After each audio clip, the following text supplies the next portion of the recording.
It's the 3rd of the month, so that must mean it's time for another layout update. Hi everybody, welcome to the CB&Q in Wyoming. I'm Mark Pruitt. Today is April 3rd, 2020, and this is Layout Construction Update number 5. I spent the entire month of March working on the basement, but unlike February, I managed to get quite a bit done. We'll just finish this little tour of the basement in its current state. Then I'll get into the specifics of what was accomplished, including a few video clips to show you some of what's involved in this project.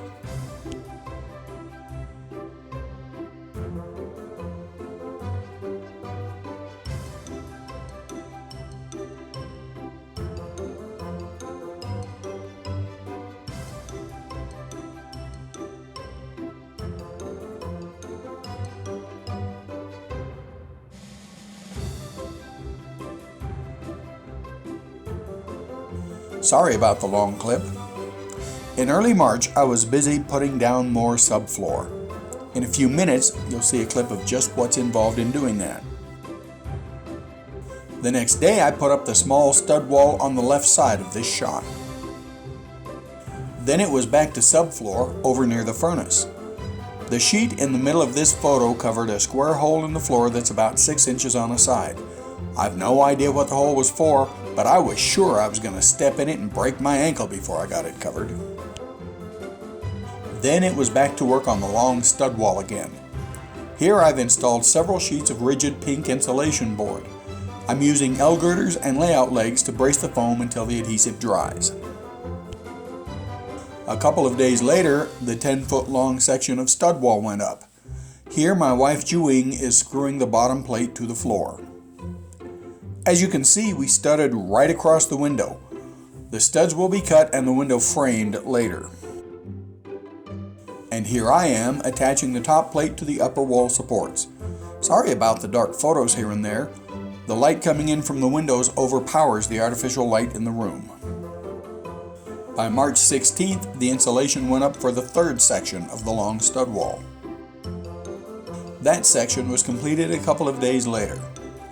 So how are those walls completed anyway? Were they built in place?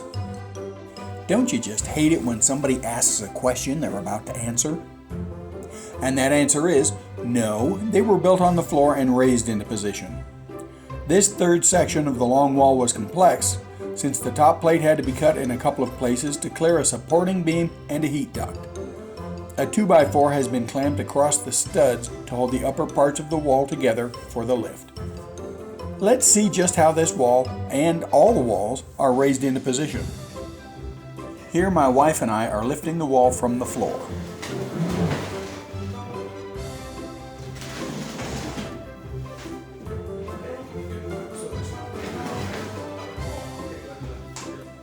I had to adjust the position of the wall pieces to clear the obstructions.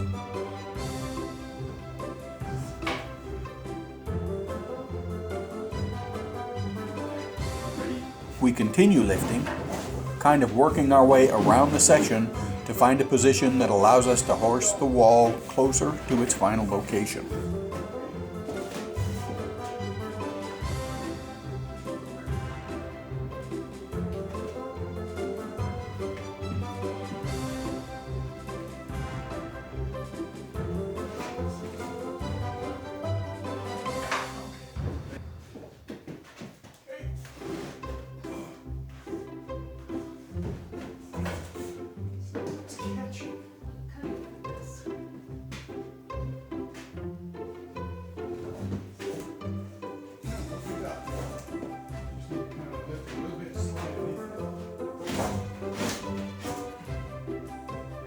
Of course, the clamps had to come off before we could get the wall completely up. You know, I hate watching myself in video clips.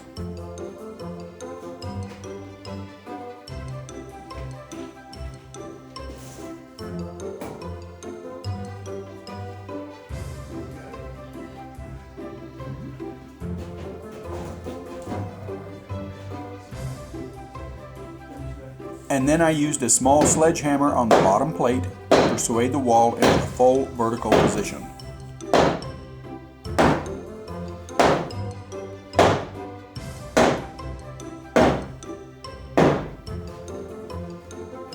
once vertical, a few taps with the hammer on the plate ends moved it into the final position horizontally.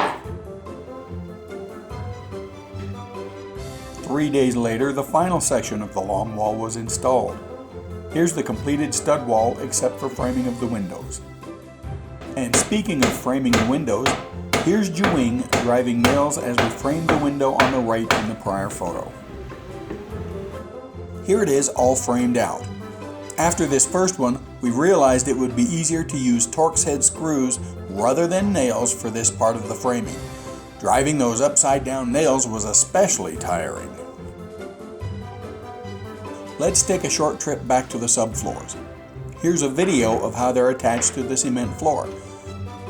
First, I use a hammer drill to drill a 3.5-inch deep hole through the OSB, the underlayment, and into the concrete. It takes a lot of effort to force that bit to cut the cement. That much force generates a lot of heat in the bit, so I use a damp rag to cool it after each drilling operation.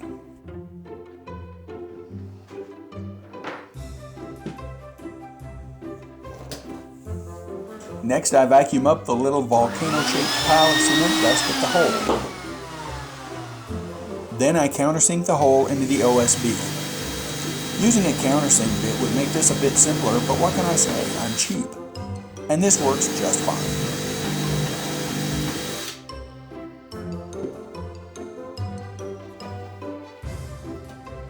Now I use the hammer drill again to deepen the hole slightly and clean it out for the screw.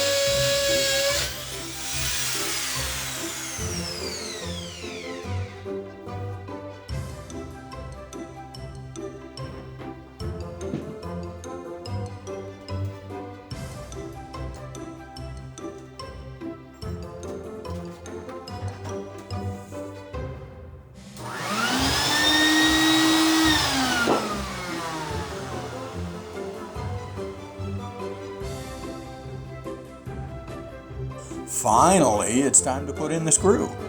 I put a stripe of latex caulk on either side to seal the hole through the underlayment and use an impact driver to drive the screw home.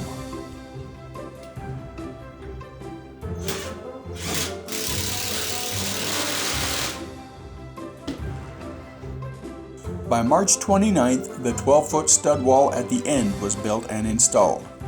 This was much easier than that 3-piece third section of the long wall. The first couple of days of April saw subfloor sheets cut for the area around the furnace and water heater. They're laid in place, but I get to spend the next couple of days screwing them to the floor. Oh boy. And that's it for this update.